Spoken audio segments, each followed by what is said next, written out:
자, 여러분 교재 110페이지가 되겠습니다. 시장 가치 개념이죠. 자, 여러분이 우리나라 감정평가에 관한 규칙 제2조 제1호에 나온 내용이죠. 이 평가 대상 물건이 통상적 시장입니다. 합리적 시장이 아니라 통상적 시장에서 충분한 기간, 거래를 위하여 공개된 후 그 대상 물건 내용에 정통한 당사자 사이에 신중하고 자발적인 거래가 있을 경우 성립될 가능성이 가장 높다고 인정되는 대상 물건의 가액을 시장 가치라고 해요. 그래서 시장 가치 이 개념도 시험 문제에 벌써 2번 27, 8회 시험에 출제가 된 내용이죠. 자, 시장 가치의 개념인데, 자, 이 시장 가치는 우리나라 또 감정평가에 관한 규칙 제5조 우리가 1항에 보면은 제5조는 시장가치 기준원칙이에요. 자, 제5조는 이 시장가치 기준원칙인데 이 대상 물건의 감정평가액은 시장가치를 우리가 기준으로 결정한다라고 하죠. 그래서 대상 물건의 감정평가액은 시장 가치를 기준으로 결정하는데 우리가 부동산 가격 공시에 관한 법률에 의한 적정 가격이 아니라는 걸 주의해 두시고 시장 가치를 기준으로 결정합니다. 자, 그러면은 자, 거기 보시면은 이 부동산 자, 30회 시험에 또 정답 물었죠. 부동산 가치의 형성 요인. 자, 요 개념이 이 가치의 형성 요인이 24회 시험, 29회 시험, 또 31회, 또 31회 시험과 24회 시험은요, 정답 지문으로 물었어요. 그만큼 이 개념이 잘 나오는데, 이 부동산 가치의 형성 요인은, 자, 이 가치에 여러분이 대상 물건, 이 대상 물건의 경제적 가치입니다. 시장 가치가 아닙니다. 대상 물건의 경제적 가치에 영향을 미치는 일반 요인, 지역 요인, 개별 요인 등을 말합니다. 그래서 이 대상 물건의 경제적 가치에 영향을 미친 일반 요인, 지역 요인, 개별 요인 등을 말한다라고 하죠. 부동산 가치 형성의 3대 요인이 되겠죠. 자, 그러면은 이 부동산 가치의 발생 요인에 영향을 미치는 여러 가지 힘이 바로 형성 요인이죠. 자, 부동산 가치에 있어서의 우리가 발생 요인이 나오죠. 자, 부동산 가치의 발생 요인이 이 부동산 가치에 영향을 미치고 이 부동산 가치가 다시 부동산 가치의 형성 요인을 거쳐서 발생 요인을 거쳐서 가치에 영향을 미치는 과정이 반복, 피드백, 반복이 된다는 내용이죠. 자, 이 부동산 가치에 있어서의 이 발생 요인을 보게 되면은 이 경제적 측면에서의 요인, 이 경제적 측면에서 요인, 그리고 법률적 측면에서의 요인이 우선 크게 둘로 나누어 볼 수 있죠. 자, 이때 이 경제적 측면에서의 요인과 관련해서 우선 유용성, 효용이죠. 예? 부동산에 관한 욕구를 만족시켜 줄 수 있는 우리가 인간의 부동산에 관한 욕구를 만족시켜 줄 수 있는 재화의 능력을 유용성, 효용이라고 해요. 이 주거용 부동산인 경우에는 쾌적성, 상업용 부동산인 경우에는 수익성, 공업용 부동산인 경우에는 생산성을 중심으로 우리가 판단을 하는 거고, 이 실질적인 구매력을 갖춘 수요를 유효 수요라고 하죠. 실질적인 구매력을 갖춘 수요고, 이 상대적 희소성은 자, 이 공급의 부족으로 인해서 나타나죠. 자, 이 수요에 비해서 공급이 양적, 질적으로 부족한 상태를 상대적 희소성이라고 하죠. 자, 법률적 측면에서 토지는 위치가 고정되어 이동할 수 없기 때문에 권리가 이전하는데 부동산에 관한 권리가 한 사람에게서 다른 사람에게로 완전히 이전된다는 걸 의미하는 그러한 개념이 되겠죠. 자, 가치의 발생 요인에 대한 그러한 내용이 되겠습니다. 자, 111페이지 보시면은 우리가 지역 분석과 개별 분석이 나오죠. 자, 이 감정 평가의 대상이 된 부동산, 감정 평가의 대상이 된 부동산을 대상 부동산이라고 하는데, 이 대상 부동산이 속한 지역을 인근 지역입니다. 자, 여러분이 시험 문제에 인근 지역, 유사 지역, 동일 수급권 개념 31회 다 출제했죠. 세 내용이 대상 부동산이 속한 지역으로서 이 부동산, 이 대상 부동산이 속한 지역으로서 이 부동산의 이용이 동질적이고 가치 형성 요인 중 지역 요인을 공유하는 지역을 인근 지역이라고 합니다. 그러면 이 대상 부동산이 속한 지역의 특성, 자, 이 대상 부동산이 속한 지역의 특성을 우리가 파악을 해야겠죠. 자, 대상 부동산에 속한 이 지역의 특성, 어떤 지역이 다른 지역과 구별이 되는 특징을 지역의 특성인데, 이 지역의 특성을 파악을 하죠. 그래서 지역의 특성을 파악을 하여 표준적인 사용. 자, 여러분, 대상 부동산에 속한 지역의 일반적이고 평균적인 사용 방법을 말하는데, 이 표준적인 사용의 형상과 장래의 동향을 명확히 하여 우리는 가격, 수준, 지역 내 부동산의 평균 가격이죠. 이 가격 수준을 판정하는 작업을 지역 분석이라고 해요. 지역 분석. 그럼 지역 분석의 대상 지역은 인근 지역, 유사 지역, 동일 수급군으로 나누는데, 인근 지역 개념은 설명했고, 이 대상 부동산이 속하지 아니하는 지역, 이렇게 속하지 아니하는 지역으로서 인근 지역과 유사에 또 밑줄, 유사한 특성을 가진 지역을 유사한 지역으로서 이 대상 부동산의 가치 형성에 간접적으로 영향을 미치는 지역이죠. 자, 대상 부동산과 대체 경쟁의 관계에 있고 가치 형성에 있어서 서로 영향을 미치는 관계에 있는, 서로 영향을 미치는 관계에 있는 다른 부동산이 존재하는 권역을 동일 수급권인데, 이 동일 수급권은 인근 지역과 유사 지역을 포함한다. 자, 이 동일 수급권까지는 사례를 수집을 할 수 있는데, 이 사례 수집에 가장 먼 거리에 있는 최원방, 가장 먼 거리는 권역을 말한다. 인근 지역, 유사 지역, 동일 수급권 개념 31회 시험에 세 개념 다 출제했고요. 동일 수급권 개념도 우리가 많이 나오고 인근 지역 개념이 제일 많이 나왔죠. 우리가 개념은 정확하게 감정평가에 관한 규칙 제2조 13호, 14, 15에 나온 개념을 출제를 또 했습니다. 자, 개별 분석은 요 부동산 요 하나를 분석하는 거죠. 개별 분석은 이 대상 부동산의 개별 요인을 분석하는 겁니다. 이것은 감정 평가의 대상이 된 부동산, 이 대상 부동산의 이 개별 요인을 분석한다. 이 개별 우리가 요인을 분석을 하는 거죠.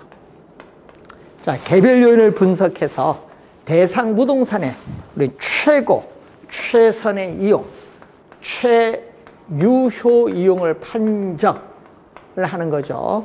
최유효 이용을 판정해서 구체적으로 가격을 구한다. 구체적으로 한 물건의 가격을 구하는 것을 목적으로 하죠. 그래서 우리는 최유효 이용은 표준적인 사용을 지표로 해서 결정되는 피결정성을 가지고 있습니다. 자, 이 의도 시험에 자주 출제를 하기 때문에 정확하게 기억을 좀 해두시기 바라고. 자, 113페이지에 감정평가의 우리가 방식을 보면은, 자, 우선은 우리가 가격의 3면성이 나오죠. 세 가지 면에서 본 가격이 나오는데, 자, 어느 정도의 비용을 투입을 해서 생산된 재화인가? 자, 어느 정도의 비용을 투입을 해서 생산된 재화인가? 비용성의 원리를 근거로 하죠. 자, 비용성의 원리를 근거로 해서 나타나는데 비용은 우리가 공급 측면에서 중시하기 때문에 공급 가격의 특징을 가져요. 자, 공급 가격의 특징을 가지면서 나타나는 방식이 원가 방식. 자, 3방식 중에 있어서의 원가 방식이 나오죠. 자, 원가 방식에 있어서 7가지 방법이 나타나는데, 자, 원가 방식에서 대상 물건의 가액을 구하는 원가법. 자, 31회 시험에 또 출제된 개념이죠. 원가법 개념 출제했었죠.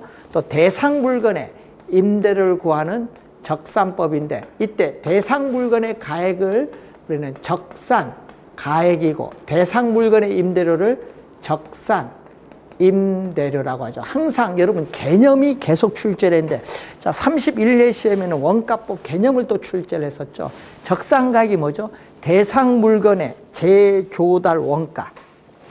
자, 대상 물건에 다시 조달하는 비용인데 재조달 원가에 감가 수정을 가하여, 이때 감가 수정액 또는 감가 누계이죠. 감가 수정이죠. 재조달 원가에 감가 우리가 수정액을 뺀 것을 감가 수정이라고 해요. 재조달 원가에 이렇게 감가 수정을 하여 대상 물건의 가액을 산정하는 하면 구하는 이 말이죠. 구하는 감정평가 방법을 원가법인데, 자, 여러분 항상 우리 수식이 중요하죠. 이 수식 정확하게 기억을 해 두셔야 되는 수식이 됩니다. 상당히 중요한 수식이죠. 자, 개념 31회 시험에 또 출제를 했고요. 자, 그러면 이 원가법을 구성하는 우리가 원가법을 구성하는 2대 요소는 재조달 원가와 감가 수정으로 나누어 볼 수 있습니다. 그래서 자, 여러분 교재 114페이지 보시면은 감가 수정이 나오죠. 자, 평가 대상 물건에 대한 재조달 원가는 최고 최선의 이용의 상태입니다. 자, 대상 물건의 재조달 원가를 감액하여야 할 요인이 있는 경우에 물리적 감가, 기능적 감가, 경제적 감가 등을 고려하여 그에 해당하는 금액, 요거죠. 감가 수준에 그에 해당하는 금액을 재조달 원가에서 뭐 한다? 재조달 원가에서 빼주는 공제. 여러분 요걸 가산으로 또 출제를 28회 했죠. 정답 질문으로 씁니다.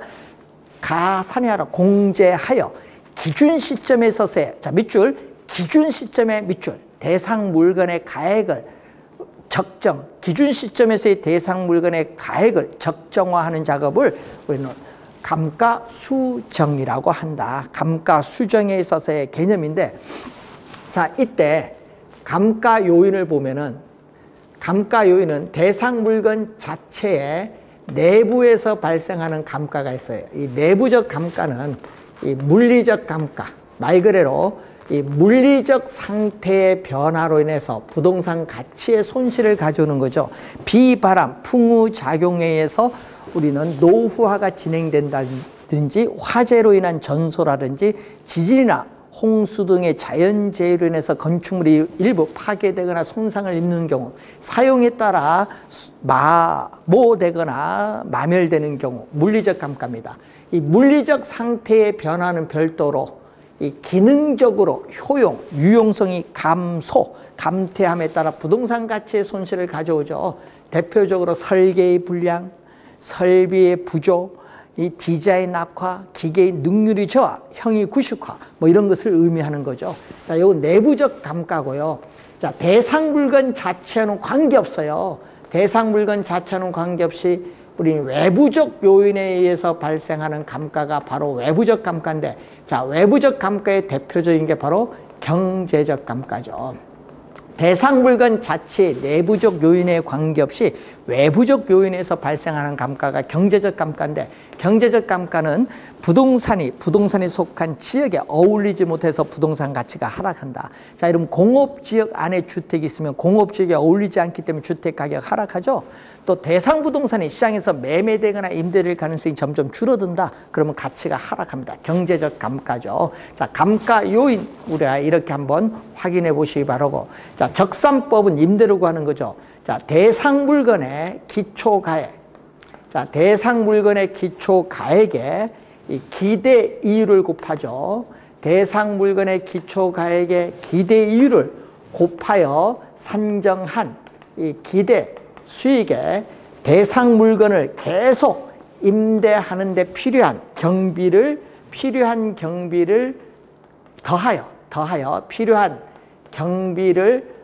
더하여 대상 물건의 임대료를 산정하는 감정평가 방법을 우리는 적산법이다. 또 우리가 수식, 또 중요한 또 수식이 나오죠. 시험 문제에 요 네모 안에 들어갈 말 무엇입니까? 또 출제를 많이 하고, 또 요 안에 또 네모 안에 들어갈 말 무엇입니까? 또 출제를 많이 하죠. 자, 우선 원가법, 적산법에 대한 내용을 살펴봤습니다.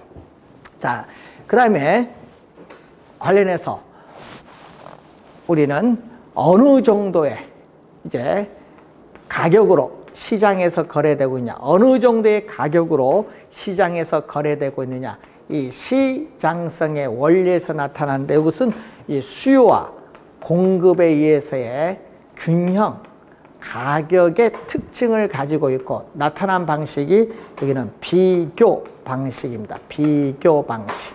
자, 비교 방식이 나오죠. 자, 비교 방식에서는, 자, 여기서는 어떻게 돼요? 대상 물건의 가액을 구하는 거래 사례 비교법. 자, 거래 사례 비교법, 임대 사례 비교법. 자, 대상 물건의 가액을 구하는 거래 사례 비교법, 임대 사례 비교법이 있죠. 이때 거래 사례 비교법에서 구한 대상 물건의 가액을 비중 가액, 자, 임대 사례 비교법에서 구한 대상 물건의 임대료를 비준 임대료라고 합니다. 자, 그래서 여러분이 교재 개념을 보시면 이렇게 나오죠. 자, 이 대상 물건과 가치 형성 요인이 같거나 비슷한, 자, 같거나 우리가 비슷한 물건의 거래 사례와 비교하여, 자, 대상 물건의 가치 형성 요인과 같거나 비슷한 물건의 거래 사례와 비교하여 했죠. 그럼 거래 사례의 가액이 나오죠. 거래 사례의 가액. 비교하여 대상 물건의 현황에 맞게 사정, 보정이죠. 사정, 보정, 사정, 보정. 그리고 시점, 수정, 가치 형성 요인 비교. 자, 가치, 형성, 요인, 비교 등의 과정을 거쳐 대상 물건의 가액을 산정하는 감정평가 방법을 거래 사례 비교법인데, 가치, 형성, 요인, 비교에는 우리가 지역, 요인, 비교, 개별 요인 비교고, 여기를 우선 나눠볼 수 있죠. 자, 비준 임대료는, 자, 임대 사례 비교법은 대상 물건과 가치 형성 요인이 같거나 비슷한 물건의 임대 사례와 비교하여, 자, 임대 사례와 비교하니까 임대 사례의 임대료가 나오겠죠. 여기다가 우리는 대상 물건의 현황에 맞게 사정, 보정, 시점, 수정, 가치 형성 요인 비교 등의 과정을 거쳐 대상 물건의 임대료를 산정하는 감정평가 방법을 임대사례 비교법이라고 한다 얘기죠.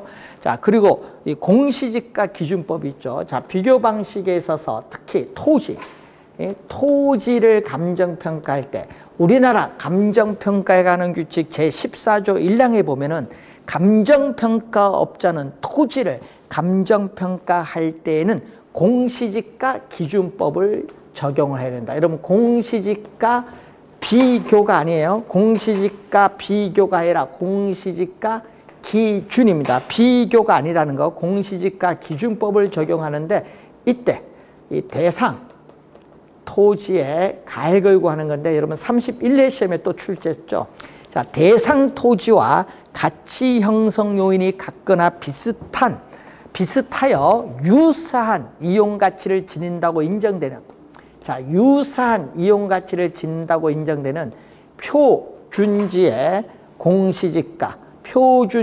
공시지가를 기준으로 하여, 자, 여러분 표준지 공시지가인데 표준지를 선정하는 과정에서 사정을 이미 다 감안했어요. 사정 보정할 필요가 없습니다. 기준을 하여 대상 토지의 현황에 맞게 바로 시점 수정인데, 자, 31회 시험에는 이 네모 안에 들어올 말 무엇입니까? 출제해서 시점 수정이 정답이었죠. 대상 토지의 현황에 맞게 시점 수정, 지역 요인 및 개별 요인 비교, 지역 요인 및 개별 요인 비교, 그 밖에 요인 보정의 과정을 거쳐 대상 토지의 가액을 산정하는 감정평가 방법을 공시지가 기준법이라고 한다는 그러한 내용이 나와 있습니다. 자, 관련해서 우리 개념을 잘 봐두시기 바라고, 자, 이 수익성, 부동산을 이용함으로써 어느 정도의 수익을 얻을 수 있느냐, 이 수익성의 원리를 근거로 하죠. 그래서 나타나는 건 요건 수요 측면에서 중시하는 수요 가격, 부동산을 이용하니까 수요 측면을 중시하는 수요 가격의 특징을 가지면서 나타나는 수익 방식이죠. 자, 이 수익 방식에서 또 대상 물건의 가액을 구하는 수익 환원법이 나오고, 또 대상 물건의 임대료를 구하는 수익 분석법인데, 자, 대상 물건의 가액을 수익 가액이라고 하고 대상 물건의 임대료를 수익 임대료라고 하죠. 자, 이 수익 가액을 구하는 내용이죠. 자, 수익환원법 개념을 한번 볼까요? 여러분 117페이지 나오죠. 자, 대상 물건이 장래 산출할 것으로 기대되는 순수익이나 이 미래의 현금 흐름. 자, 여러분 시험 문제에 요거죠. 미래의 현금 흐름. 자, 또 31회 시험에 요 네모 안에 들어갈 말 무엇입니까? 출제죠. 현금 흐름이 정답이었죠. 예? 순수익이나 미래의 현금 흐름을 환원하거나 환원 이율로 환원하는 거죠. 자, 환원 이율로 환원합니다. 환원하거나 할인율로 또 할인하죠. 우리는 환원하거나 할인하여 대상 물건의 가액을 산정하는 감정평가 방법을 우리는 수익환원법이라고 한다. 그래서 수익환원법 개념 우선 또 자주 출제를 하고 있는 부분입니다. 자, 관련해서 우리가 수익환원법, 수익분석법의 개념 여러분이 잘 이해를 해 두시는데, 요 흐름에서 시험 문제가 계속 출제하고 있습니다. 하여튼 개념, 흐름을 봐야죠. 평가의 3방식의 흐름도를 잘 이해를 해 주시고 그 안에 우선 공부를 해 두셔야 되는데, 자, 그래서 수익환원법의 3요소 하면은 순수익이겠죠. 여러분 순수익은 뭐죠? 순영업소득인데 이 총수익에서 총비용, 대상 부동산에 귀속되는 적정한 수익으로서 연간 단위를 기준. 우리 임대료 순수익은 임대료 계산을 할 때는 항상 연간 단위로 구하는 것을 목적으로 합니다. 총수익에서 총비용을 공제한 게 순수익이죠. 자, 그리고 우리는 또 환원 이율이죠. 대상 물건으로부터 장래 산출할 것으로 기대되는 순수익을 통해서 우리는 부동산 가액을 구하기 위한 이 환원 이율의 개념, 그리고 환원 방법, 대상 부동산을 구하는 환원 방법에 관련된 3요소인데 그 중에서 이 환원 이율이 상당히 중요한데 31회 시험에 또 환원 이율의 개념에 관련된 특징에 대해서 또 출제를 또 했습니다. 자, 31회 시험에서는 또 요 개념, 특징, 또 요 내용에 대해서 또 31회 시험에 출제를 또 했었죠. 자, 공시지가 기준법도 당연히 31회 시험에 개념에서 또 출제를 했습니다. 자, 그래서 잘 확인을 이렇게 하나하나 해보시는 것이 중요하다. 이렇게 보시면 되겠습니다. 개념, 자세한 내용은 기본서 교재 나와서 배우기로 하고 이러한 기본적 개념을 우선 잘 확인해 보시기 바라고, 자, 수익 분석법은 우리는 이 기업용 부동산, 이 수익을 발생시키는 부동산에서 기업용 부동산이라는 것은 상업용, 공업용, 광업용 부동산을 말하는데 이 기업용 부동산에만 적용하고 임대용 부동산은 적용하지 못합니다. 기업용 부동산이니까 일반 기업의 경영이 나오죠. 자, 일반 기업 경영에 의해서 산출된 총 수익을 분석하여 대상 물건이 일정한 기간에 산출할 것으로 기대되는 순수익의 대상 물건, 이 순수익의 대상 물건을 계속 임대하는 데 필요한 또 경비를 더하여 대상 물건의 임대료를 산정하는 감정평가 방법을 수익 분석법이라고 한다. 자, 개념이 또 우선 나와 있습니다. 자, 120페이지 보시면은 이 부동산 가격 공시 제도가 나오죠. 자, 이 부동산 가격 공시 제도는 토지 가격 공시제도, 주택가격 공시제도, 비주거용 부동산 가격의 공시제도가 있는데 우선 토지가격 공시제도는 이 표준지 공시지가와 이 개별 공시지가로 크게 나눠볼 수 있습니다. 자, 이 표준지 공시지가는 이 국토교통부 장관, 국토교통부 장관이 우리 공시권자고, 개별 공시지가는 시장, 군수 또는 구청장이 공시권자가 됩니다. 공시권자부터 알아야겠죠. 자, 그래서 이 표준지를, 여러분 전국의 모든 필지 중에서 우리는 표준지를 선정을 하죠. 그래서 이 표준지 선정 기준에 따라 우리나라는 50만 필지를 선정을 해요. 그래서 이 표준지를 선정을 하겠죠. 그래서 선정을 하면은 표준지 가격을 조사 평가를 해요. 조사 평가를 하면은 중앙, 시군구도 있거든요. 그러니까 중앙입니다. 표준지는 국토교통부 장관이니까 중앙 부동산 가격 공시 위원회의 심의. 그래서 주의해야 될 거는 조사 평가를 먼저 해서 심의는 나중 하고 국토교통부 장관이 표준지 공시가를 공시를 하죠. 알린다는 얘기입니다. 그럼 여러분이 열람을 하겠죠. 열람을 통해서 우리는 이의가 있는 경우에는 이의 신청을 합니다. 그래서 이의 신청하는 사람은 누구냐? 당연히 토지 소유자만 하는 게 아니죠. 토지 소유자, 토지 이용자, 그 밖에 법률상 이해관계를 가진 자가 이의 신청자가 되는 거죠. 자, 이 관계죠. 그래서 표준지 공시지가를 공시를 하게 되면은 이제 개별 공시지가가 나오는데, 자, 이 개별 공시지가를 보게 되면은 시장, 군수 또는 구청장은 어떻게 돼요? 우리는 시, 군구, 부동산 가격 공시위원회 심의를 거쳐서 관할 구역 안에, 그러니까 관할 표준지 공시지가의 공시 기준일 현재 관할 구역 안에 개별 토지의 단위 면적당 가격을 결정하여 공시하여야 한다는 내용이죠. 그래서 개별 공시지가인데 요거는 공시를 언제 5월 30 언제까지 공시하려면 5월 30 공시 시한은 매년 5월 우리는 31일까지 공시를 해야 된다. 자, 우선은 크게 둘로 나눠보는데 자세한 내용은 나중에 기본서 교재 나와서 자세히 배우기로 하고, 또 우리가 노무현 대통령 시절 참여정부 시절에 또 도입을 했죠. 그때 주택가격이 급등해서 도입을 했기 때문에 재산세를 강화하기 위해서 도입된 이 주택가격 공시제도가 있습니다. 자, 이 주택가격 공시제도를 보면은 또 단독 주택이 있고 공동 주택이 있습니다. 그래서 단독 주택 가격은 다시 둘로 나누죠. 뭘로 나눈다?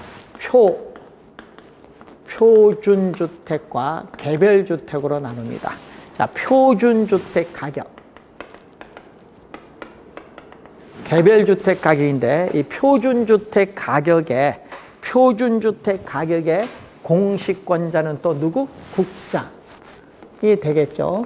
개별주택 가격은 또 시장, 군수 또는 구청장이 또 공시권자가 됩니다. 자, 공동주택 가격의 공시권자도 국장이 됩니다. 그래서 공동주택 가격이 있겠죠. 뭐 아파트, 연립주택, 다세대주택과 같은 공동주택 가격을 말합니다. 자, 표준주택을 또 선정해줘. 용도지역, 건물 구조 등이 일반적으로 유사한 일단의 단독주택 중에서 선정한 이 표준주택에 대하여 매년 공시기준일 현재, 공시기준일은 1월 1일입니다. 공시기준일은 1월 1일을 말하는데 여러분 공시일과는 다르요. 공시기준일 1월 1일 현재 이 표준주택을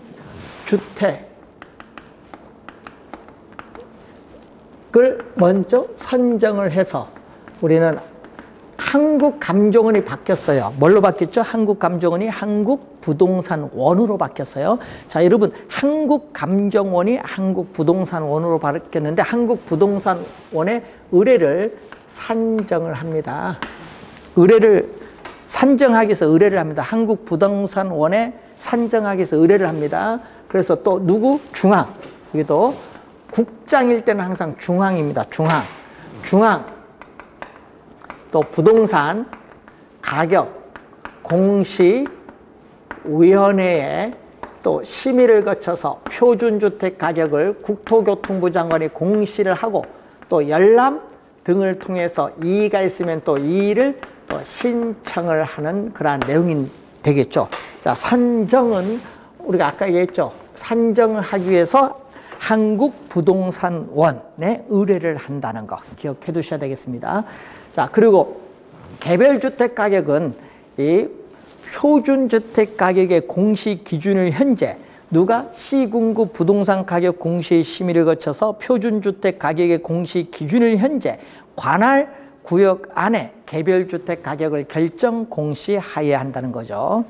자, 그리고 공동주택도 우리가 이것도 산정하는 거죠. 한국부동산원에 산정하기 위해서 의뢰를 하게 되는데 자, 이것도 중앙부동산 가격 공시 심의를 거쳐서 우리는 국토교통부 장관이 공동주택 가격을 공시하여야 하고 그리고 관계행정기관 등의 이를 제공하여야 한다는 거죠. 자, 공동주택 가격에 관련된 사항입니다. 자, 요 두 개에 있어서 또 우리가 최근에 또 도입된 제도가 있죠. 비주거용 부동산의 가격 우리가 공시 제도가 또 도입이 되는데 이 비주거용 부동산 가격의 공시 제도는 또 우리가 이 주거용 부동산 요거에 대해서 알면은 요건 쉽게 이해가 되는데 요거 위에까지는 토지와 주택은 공시하여야 한다는데 요 비주거용 공시할 수 있다라는 거 그 차이가 있습니다. 자, 그 차이에 관련해서는 자세한 내용은 기본소 교재에 나와서 자세히 또 설명하기로 하고 여러분 기본 개념 공시권자가 누구냐, 그리고 공시 절차 관련해서 우리는 한번 확인해 본 내용이 되겠습니다. 자, 그 내용이 여러분 121페이지 설명되어 있는 그러한 내용이 되겠습니다. 자, 여러분 나머지 내용에 대해서는 이제 기본서 교재 나와서 1월부터 강의를 진행하도록 하겠습니다. 자, 항상 중요 내용 위주로 정리를 잘 해두시면서 우리가 건강히 1월 달에 다시 뵙도록 하겠습니다. 수고 많으셨습니다.